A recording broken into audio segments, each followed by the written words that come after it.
Hello friends, good evening to all of you. मैं अभिषेक आप सभी दोस्तों का आपके अपने YouTube चैनल कर्म योद्धा में हार्दिक हार्दिक स्वागत करता हूं। सो फ्रेंड्स, कैसे आप लोग?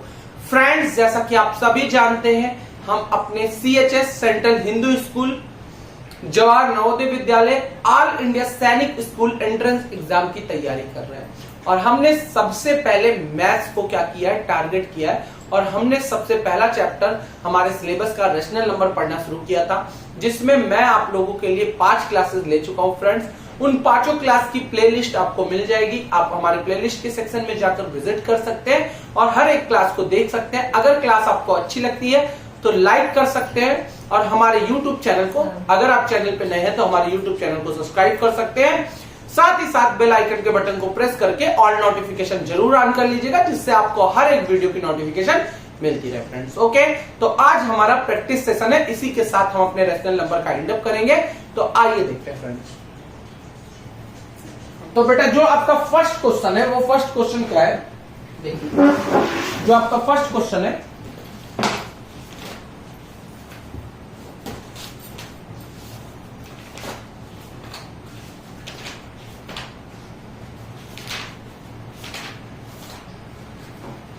ठीक है। आपका पहला क्वेश्चन है बेटा, a number in the form of P upon Q is said to be a rational number if. क्या एक नंबर अगर P अपॉन Q के फॉर्म में हो तो उसे रेशनल नंबर कहा जाएगा अगर P and Q are integers? हाँ, ये बात सही है, लेकिन अभी और ऑप्शन को देखते हैं। P and Q are integers and Q does not equal to 0। P and Q are integers and P does not equal to 0. P and Q are integers and P does not equal to 0. Also Q does not equal to 0. तो बेटा, ये वाला B वाला option सही है, क्योंकि हम लोगों ने डेफिनेशन क्या पढ़ी थी? हम लोगों ने डेफिनेशन पढ़ी थी कि a number in the form of P upon Q where Q does not equal to 0 and P and Q are rational number. हमने ये डेफिनेशन पढ़ी थी कि ऐसा क्या एक नंबर जो P अपॉन Q के फॉर्म में हो, Q 0 के इक्वल ना हो, और P और Q दोनों के दोनों कैसे होने चाहिए? इंटीजर होने चाहिए। तो वो क्या होता है? रेशनल नंबर होता है। तो आपका ये ऑप्शन सही हो जाता है फ्रेंड। दूसरा क्वेश्चन है, the numerical expression 3/8 plus -5/7 is equal to -19/56 shows that।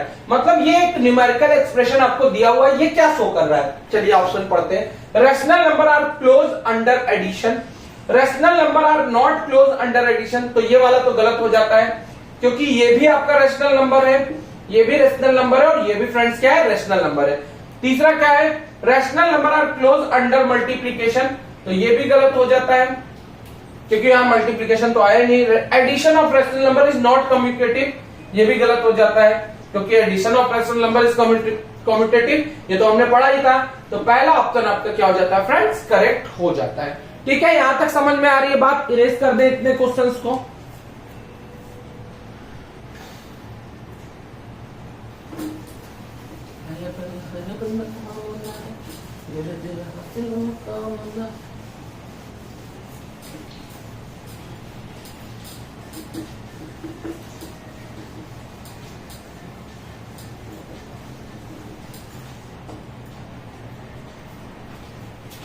हाँ जी फ्रेंड्स, आगे बढ़ते हैं। फ्रेंड्स, अब आपका नेक्स्ट क्वेश्चन क्या है बेटा?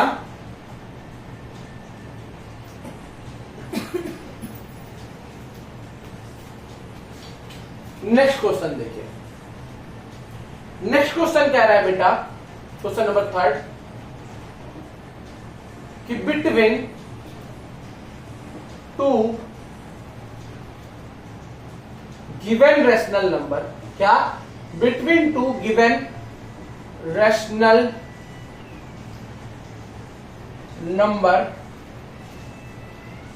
numbers we can find, कौन है मम्मी? we can find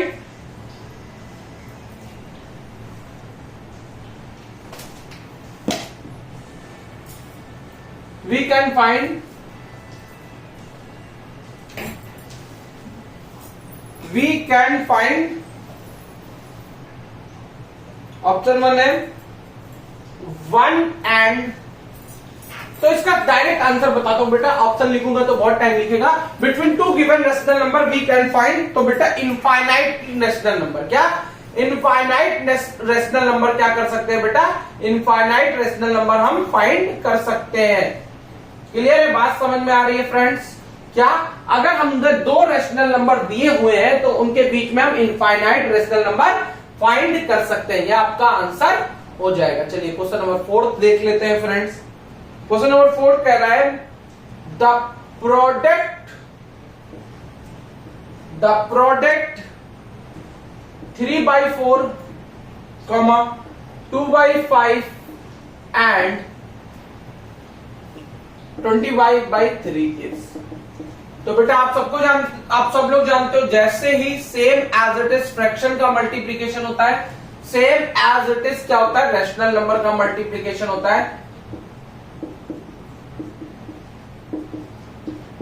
इस 3 से ये 3 कैंसिल, 5 1 जा 5, 5 5 जा 25, क्या हो जाएगा 5 2 जा 10, 2 1 जा 2 2 जा, तो क्या बच जाएगा बेटा 5/2 आपका आंसर हो जाएगा। क्लियर है, बात समझ में आई? इस 3 से ये 3 कैंसिल, 5 1 जा 5 और 5 5 जा 25, 2 1 जा 2, 2 2 जा 4, तो ऊपर क्या बच गया ओनली 5 और नीचे क्या बच गया 2 बच गया। ठीक है, क्लियर है, बात समझ में आ रही है फ्रेंड्स? यही आपका क्या हो जाएगा, आंसर हो जाएगा 5/2। 6 क्या कह रहा है, 6 कह रहा है smallest 3 digit prime number. Smallest 3 digit का प्राइम नंबर कौन सा होता है, आप लोग बता सकते हैं क्या फ्रेंड्स? स्मॉलेस्ट 3 डिजिट का प्राइम नंबर, तो क्या आपको पता है 101 क्या है, स्मॉलेस्ट 3 डिजिट का प्राइम नंबर है 101। 101 क्या है, स्मॉलेस्ट 3 डिजिट का प्राइम नंबर है। 101 किसी से नहीं कटता है, 7 1 जा 7 नहीं कटेगा, 11 से नहीं कटेगा, किसी से भी नहीं कटता है, कौन 101 फ्रेंड्स। ठीक है, क्लियर है, बात समझ में आ रही है फ्रेंड्स? चलिए नेक्स्ट 7th नंबर क्वेश्चन देख लेते हैं इसी का। What should be added to -5/7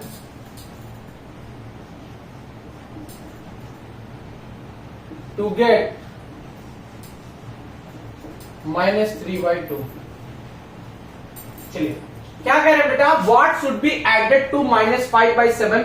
-5/7 में क्या ऐड कर दिया जाए कि ये मिल जाए, तो हम लेट कर लेते हैं, let we add x add करते तो बेटा -5/7 में x ऐड करने पर हमें क्या मिलता है -3/2। x की वैल्यू चाहिए, इसको इधर ट्रांसपोज करेंगे और बेटा आपको पता है जब भी कोई नंबर ट्रांसपोज होता है अपने साइन का अपोजिट साइन लेके जाता है, इधर माइनस से इधर जाएगा, क्या हो जाएगा प्लस हो जाएगा, तो -3/2 प्लस 5/7 हो जाएगा। समझ में आ रही बात? This implies that x is equal to 7 और 2 का एलसीएम क्या होगा बेटा 14 होगा। 2 7 जा 14, तो ये -21 हो जाएगा।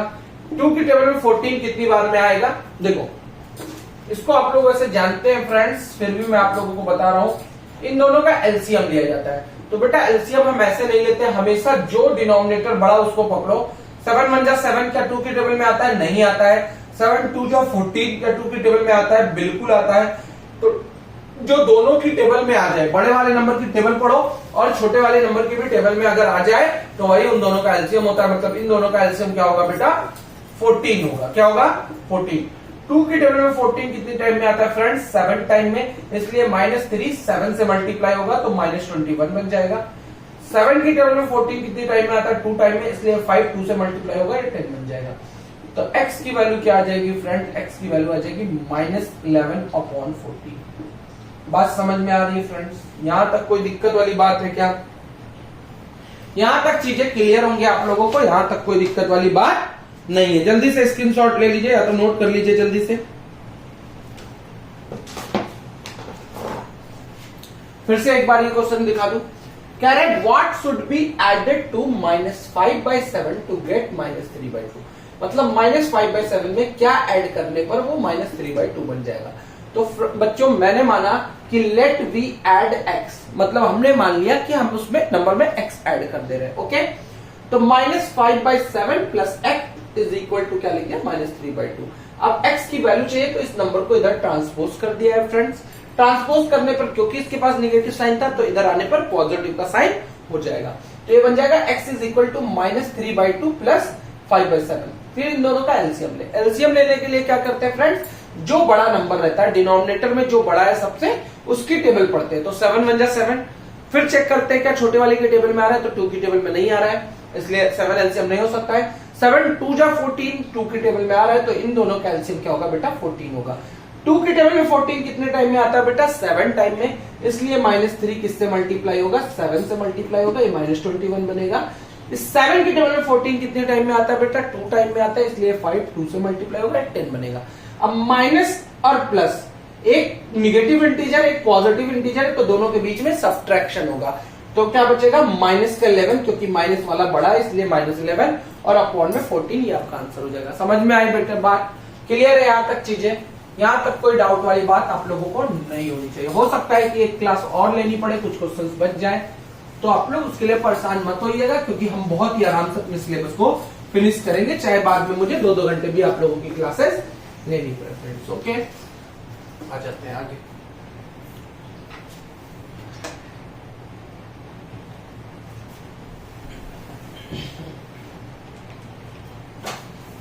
ठीक है, यहां तक कोई दिक्कत,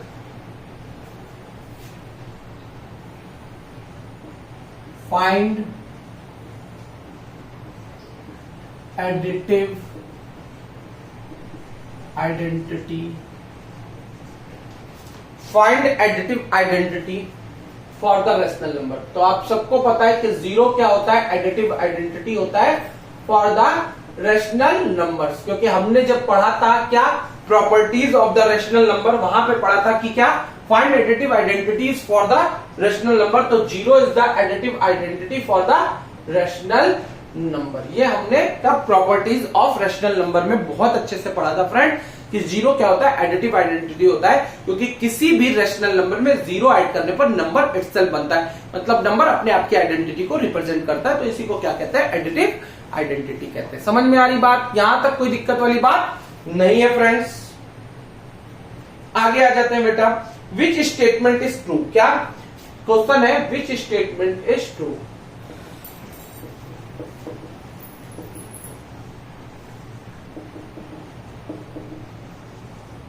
कौन सी स्टेटमेंट ट्रू है, चलो आप देख लेते हैं कौन कौन सी चीजें।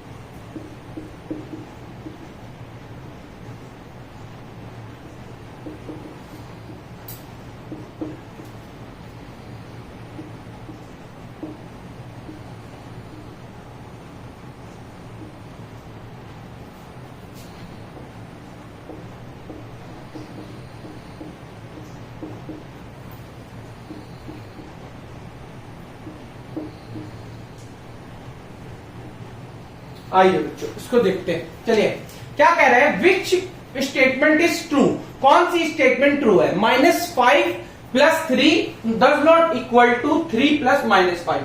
चलिए इसको चेक करते हैं, तो -5 + 3 को सॉल्व करोगे तो बेटा -2 होगा, ठीक है, इसमें कोई दिक्कत वाली बात नहीं है।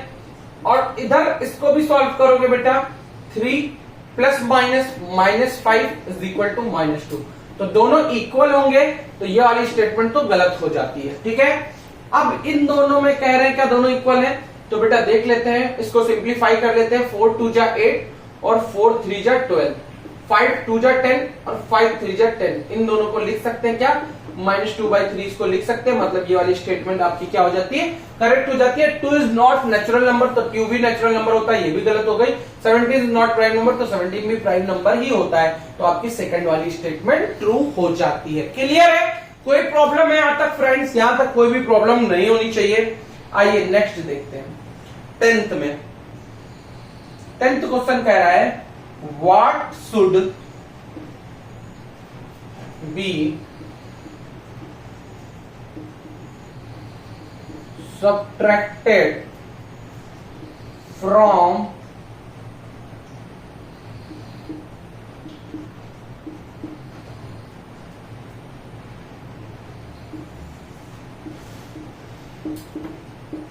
चलिए कह रहे हैं what should be subtracted from -3/4 to make 2/3। क्या सब्ट्रैक्ट किया जाए 3/4 में से, -3/4 में से कि 2/3 बन जाए।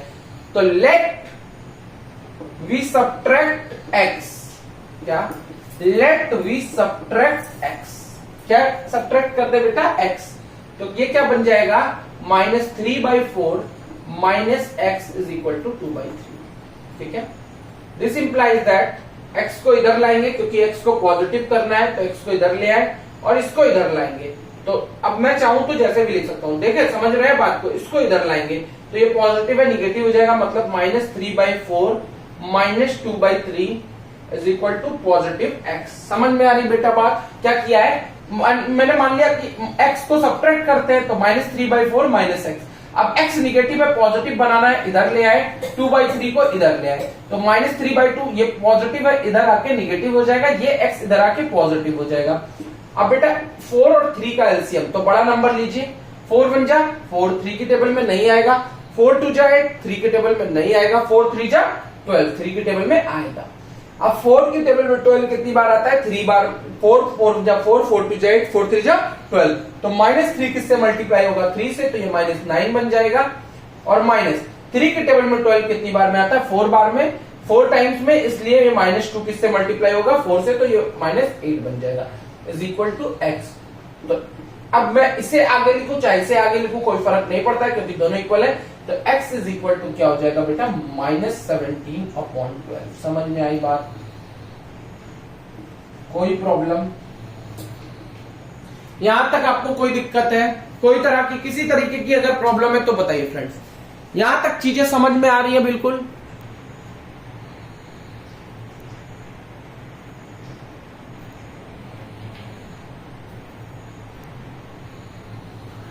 यहां तक सब कुछ समझ में आ रहा है? क्लियर है बेटा? आगे बढ़ जाते हैं। ये आपको क्वेश्चन शायद हो सकता है नहीं दिखाओ, find the additive identity for the rational number. तो 0 is the additive identity for the rational number. ये बात आप लोगों को पता होनी चाहिए। इरेज कर दे यहां तक चीजें।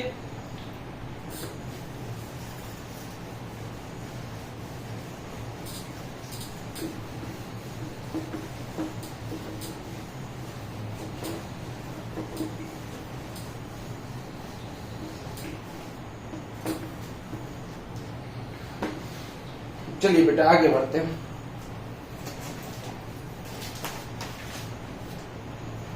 अब 11th देखते हैं क्या कह रहे हैं। आर रैशनल नंबर बिटवीन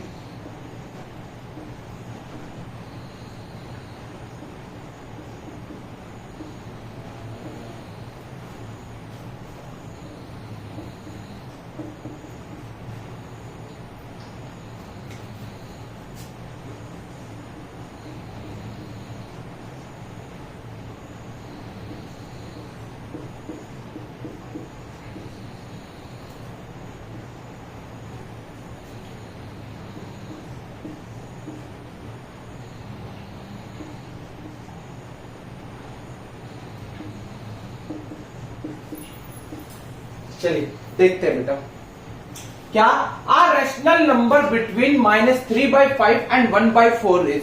इन दोनों के बीच का एक रैशनल नंबर कौन सा है? तो बेटा देखो बहुत ही इजीएस्ट तरीका है, 2 इजीएस्ट तरीके हैं हमारे पास।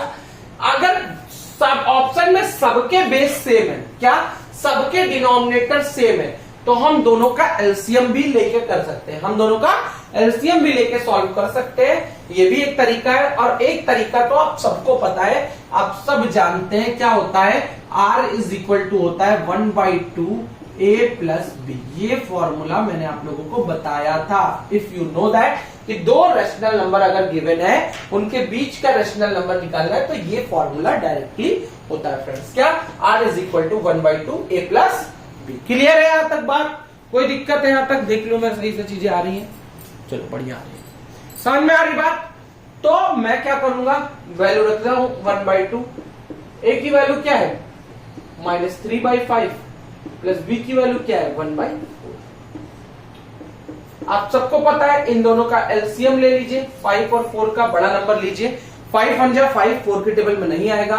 5 2 जा 10, 4 की टेबल में नहीं आएगा। 5 3 जा 15, 4 की टेबल में नहीं आएगा। 5 4 जा 20, 4 की टेबल में आएगा। तो इन दोनों का एलसीएम क्या हो जाएगा? 20।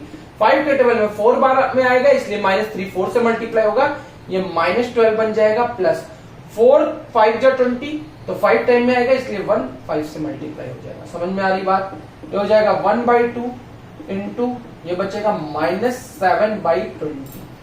समझ में आ रही? तो -7/40 इन दोनों के बीच का एक रेशनल नंबर हो जाएगा। क्लियर है बात? समझ में आई? कोई दिक्कत वाली बात नहीं होनी चाहिए बेटा, इसमें आप लोगों को कोई भी प्रॉब्लम नहीं होनी चाहिए। ये आप क्लियर है? कोई दिक्कत वाली बात नहीं होनी चाहिए फ्रेंड्स, यहां तक चीजें समझ में आनी चाहिए। और वैसे -9/40 भी आएगा, लेकिन हम इसी तरीके से, ठीक है? चलिए आते हैं, यही मेथड लगाएंगे। ओके, आगे बढ़ते हैं। 12th क्वेश्चन देखते हैं। 12th, the value of 3/5 plus 3/5 plus dot dot dot up to 25 times is। चलो आ जाते, देख लेते इसको भी। क्या कह रहे हैं बेटा? The value of 3/5 plus 3/5 plus up to 25 तक। बेटा ये 25 टर्म्स तक है। बेटा अगर मैं 4 + 4 करूं तो कितना आता है? 8 आता है। अगर मैं इस 4 + 4 की जगह 4 × 2 लिख देता तो भी तो 8 होता ना, कि 4 कितनी बार रिपीट हुआ है? 2 बार रिपीट हुआ है, इसलिए 2 से मल्टीप्लाई। अगर 4 + 4 + 4 होता और मैं 4 + 3 लिखता, क्योंकि 4 3 बार रिपीट हुआ है, तो इन तीनों का सम 12 और इसका भी 12। मतलब पहली बार तो वो लिख दो जो नंबर है, और फिर मल्टीप्लाई उससे कर दो जितनी टाइम्स वो आया है। तो बेटा ये क्या है? 3/5 है, ठीक है? और मल्टीप्लाई जितनी टाइम आया, तो कितनी टाइम आया? 25 टाइम आया। 5 5 जा 25, और 5 को 3 से मल्टीप्लाई करोगे, आंसर क्या हो जाएगा? 15 हो जाएगा। क्लियर है बच्चों? बात समझ में आई? फिर से देखो, मैंने क्या कहा कि जैसे कोई भी नंबर ऐसे लिखा है, तो पहले तो वो नंबर लिख दो और मल्टीप्लाई कर दो जितनी बार वो आया है। तो 1 2 3 तो 12 आ जाएगा, ये भी 12 ही आता। तो इसी तरह से ये 25 बार आया था, तो 3/5 लिख दिया, मल्टीप्लाई कितनी बार आया? 25 बार। 5 1 जा 5, 5 5 जा 25, और 5 को 3 से मल्टीप्लाई था 15। क्लियर है बच्चों? यहां तक आई थिंक कि आपको चीजें समझ में आ रही होंगी और मजा आ रहा होगा। आप लोग सेशन को एंजॉय कर रहे होंगे बहुत ही अच्छे से, आपको सेशन में मजा आ रहा होगा। 13 क्वेश्चन देखते हैं। 8 whole 1/4 plus 8 whole 1/2 question mark.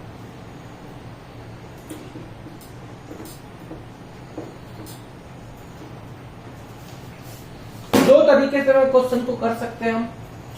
हमारे पास दो तरीका है, देखिए। ज्यादा कैलकुलेटिव बनाना चाहते हो तो ज्यादा कर लो, वरना इन दोनों को जोड़ दो जो होल होल है, ये 16 हो जाएगा। प्लस 1/4 प्लस 1/2,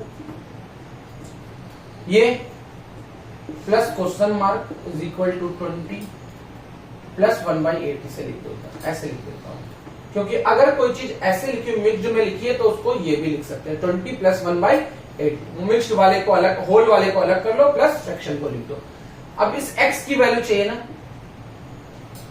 तो इस 20 को इधर ले, ठीक है? इसको इधर ले जाओ, इन सबको इधर ले जाओ, इस क्वेश्चन मार्क की वैल्यू को निकालने के लिए। इस क्वेश्चन मार्क की वैल्यू निकालना है, सबको भगा दो, तो 20 में से 16 जाएगा, क्या बचेगा बेटा 4 बचेगा। क्या बचेगा 4। 20 में से जब 16 माइनस होगा क्या बचेगा 4 बचेगा। प्लस 1/8 और माइनस 1/4 माइनस 1/2, क्योंकि ये 16 जब इधर माइनस होके जाएगा तो 20 में से घट जाएगा तो 4 बचेगा। ठीक है, ये हो जाएगा 4 प्लस इन सबका एलसीएम लेते हैं 8 4 2 का एलसीएम 8 ही होगा। 8 1 जा 8 तो 1, 4 2 जा 8 2, 2 8 जा 2 क्या 2 8 जा 2 4 जा 8 माइनस। यहां तक कोई दिक्कत वाली बात नहीं होनी चाहिए। ये बच जाएगा बेटा 4 प्लस 4 और 2 6 माइनस 5/8, क्या माइनस 5/8। जब डिनोमिनेटर 1 हो तो डायरेक्ट मल्टीप्लाई करके घटा दो। क्या जब डिनोमिनेटर ना हो तो डायरेक्ट इससे मल्टीप्लाई करो। 8 4 जा 32, 32 में से 5 गया तो 27/8। होल में चेंज कर देंगे इसको तो कितना आ जाएगा 3 होल 4/8। Sorry 3 whole 3/8। ये आपका क्या होगा आंसर होगा। क्वेश्चन मार्क की आपकी वैल्यू क्या आएगी, ये आएगी। समझ में आई बात। चलो एक बार इसे और समझा देता हूं दूसरे भी तरीके से। दूसरा वे भी कर लेते हैं हम लोग इसका। आइए देखते हैं इसका दूसरा वे क्या हो सकता है। इसका दूसरा वे हो सकता था कि बेटा सारे मिक्स्ड फ्रैक्शन को किसमें चेंज कर ले, इम्प्रॉपर में। तो 8 4 जा 32, 32 और 1 33/4। इसमें कोई दिक्कत नहीं होनी चाहिए। 8 2 जा 16, 16 1 17/2 plus question mark is equal to 8 2 जा 16 160 161/8। ये तो आप लोगों को पता होना चाहिए अगर आप जेएलवी की तैयारी कर रहे हैं फ्रेंड्स। नहीं तो आपको फ्रैक्शन सीखने की जरूरत है, जो मैं आपको लोअर क्लासेस की मैथमेटिक्स सिखाऊंगा जब कभी तब सिखाऊंगा। ओके, अब इन सबको उधर भेज दीजिए। तो question mark is equal to 161/8 minus 33/4 minus 17/2। क्या कहा था बच्चों कि सबसे बड़े नंबर को पकड़ो, उसकी टेबल पढ़ो। 8 1 जा 8, 4 की टेबल में भी आएगा, 2 की भी टेबल में आएगा। एलसीएम क्या होगा 8। 8 1 जा 8 इसलिए 161 ही रह जाएगा। 4 2 जा 8 तो 2 से मल्टीप्लाई तो 2 3 जा 6, 2 3 जा 6, 2 4 जा इसलिए 68। ठीक, तो question mark is equal to क्या हो जाएगा 161 माइनस, इन दोनों को जोड़ोगे तो 8 और 6 14 के 4 कैरी 1 और 134 माइनस करते हैं। 11 में से 4 गया कितना बचेगा बेटा 7 बचेगा और 5 में से 3 2।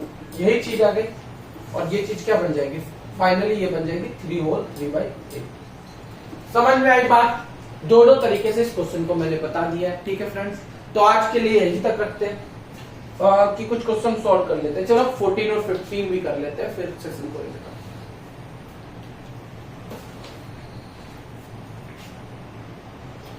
कह रहा है which of the following is correct.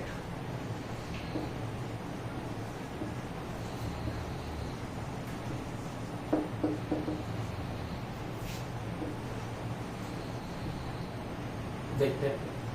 A option है a plus 0 is equal to B.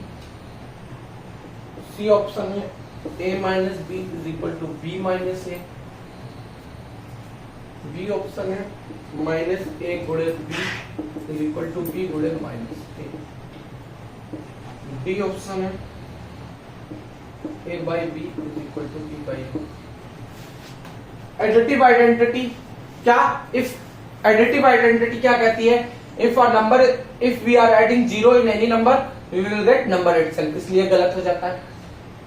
Commutative law rational number follow नहीं करता है सब्ट्रैक्शन पर। अंडर सब्ट्रैक्शन कॉम्यूटेटिव प्रॉपर्टी नहीं लगती है। Order change result remain same only addition और multiplication के लिए होता है, सब्ट्रैक्शन और डिवाइडेशन के लिए नहीं होता है। तो ये दोनों ही कॉम्यूटेटिव लॉ के अकॉर्डिंग गलत हो गए, क्योंकि अंडर सब्ट्रैक्शन और under division commutative law follow नहीं होता है। ये हो गया करेक्ट, क्योंकि commutative law under multiplication minus A multiply by B is equal to B multiply by minus A, order change result remain same, और under multiplication commutative law follow होता है, दैट्स व्हाई ये क्या हो गया, करेक्ट हो गया। समझ में आ रही बात बेटा? 15 में कहा गया find the value, find the value of 2 whole 4/5 divided by 3 whole 1/2 of 4/5 is, चलो देखते हैं क्या कह रहा है। 2 whole 4/5 divided by 3 whole 1/2 of 4/5। तो सबसे पहले आप लोगों को पता है कि ऑफ सॉल्व होता है बच्चों, ये बात आप लोगों को पता ही होनी चाहिए। अगर नहीं पता है तो अभी आप राइट पाथ पे नहीं है। चलिए, तो सबसे पहले ऑफ सॉल्व होना चाहिए। सबसे पहले तो सारे मिक्स्ड को इम्प्रॉपर में चेंज करो। 5 2 जा 10, 10 और 4 14, 14/5 डिवाइडेड बाई 3 2 जा 6 6 7/2 4/5। पहले इन दोनों का मल्टी ऑफ सॉल्व होगा। क्या सॉल्व होगा? ऑफ। क्यों? क्योंकि ऑफ सॉल्व पहले होता है डिवाइड से भी। तो हो जाएगा 14/5 इंटू 7 4 जा 28, 5 2 जा 10, तो 10 ऊपर हो जाएगा और 28 नीचे हो जाएगा, क्योंकि डिवाइडेशन का साइन मल्टीप्लाई से चेंज होता है और जो डिनोमिनेटर में था वो न्यूमरेटर बन जाता है, जो न्यूमरेटर में था वो डिनोमिनेटर। 14 1 जा 14, 14 2 जा 28, 5 1 जा 5, 5 2 जा 10, 2 2 1 जा 2, आंसर आ गया 1। तो पूरे का आंसर क्या आएगा? 1 आएगा फ्रेंड। तो इसी के साथ अपने सेशन को एंड अप करते हैं। कमेंट सेक्शन में कमेंट करिएगा सेशन आपको कैसा लगा है। सेशन अगर आपको अच्छा लगा है तो एक लाइक करिएगा, अपने दोस्तों के साथ, अपनी फैमिली फ्रेंड्स के साथ ज्यादा से ज्यादा शेयर करिएगा, जिससे ये quality content free of cost हर एक बच्चे को मिल सके जिसको इसकी नीड है। इसका कोई कॉस्ट नहीं है और मैं बिल्कुल तन मन से आप लोगों को पढ़ा रहा हूं। बस आप लोगों से एक ही रिक्वेस्ट है, चैनल को ज्यादा से ज्यादा वीडियो को शेयर करिए, जिससे ज्यादा से ज्यादा बच्चे इसको देख सके, जिससे ज्यादा से ज्यादा बच्चों का फायदा हो सके, जिससे मेरा जो मोटो है वो कहीं ना कहीं पूरा हो सके फ्रेंड्स। ठीक है, तब तक के लिए बस आप अपना ख्याल रखिए, माता पिता की सेवा करिए, देश से प्रेम करिए। जय हिंद, जय Bharat. Thank you, have a nice day.